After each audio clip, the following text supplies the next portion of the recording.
वाई विधानसभा मतदारसंघात झालेल्या मतमोजणीत महायुतीचे उमेदवार मकरंद पाटील 61,392 मताधिक्याने विजयी चौकार लगावला।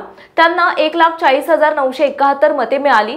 त्यांचे निकटचे प्रतिस्पर्धी महाविकास आघाडीच्या उमेदवार सौ अरुणादेवी पिसाळ यांना 79,579 मते मिळाली, तर माजी शिवसेना जिल्हा प्रमुख अपक्ष उमेदवार पुरुषोत्तम जाधव यांना अवघे 4,695 मते मिळाली। मकरंद पाटील यांनी सलग 2009, 2014, 2019 आणि 2024 या निवडणुकीमध्ये आपले विजयी मताधिक्य चढते ठेवण्यात यावेळीही यशस्वी झाले।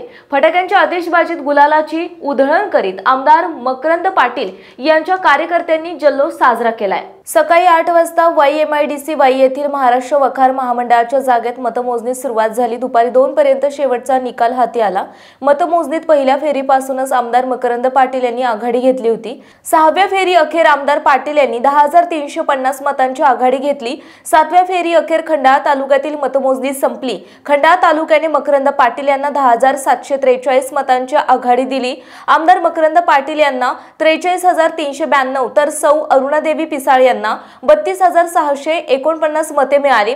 स्थानिक अपक्ष उमेदवार पुरुषोत्तम जाधव यांना 2,368, अपक्ष गणेश केसकर यांना 2,086 मते देऊन हंगामी उमेदवारी करणाऱ्यांना खंडाळ्याच्या जनतेने स्पष्टपणे नाकारले।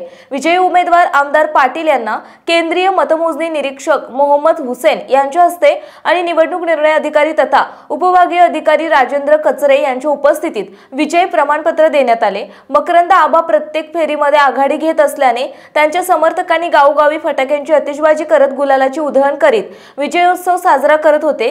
आबा विजयी झाल्याचे जाहीर होताच गुलालाची उधळण करीत मकरंद पाटील यांच्या विजयाच्या घोषणा देत होते। सायंकाळी उत्साही कार्यकर्त्यांनी पाटील यांची शहरातून डॉल्बीच्या ठेक्यावर नाचत जल्लोषात विजयी मिरवणूक काढली।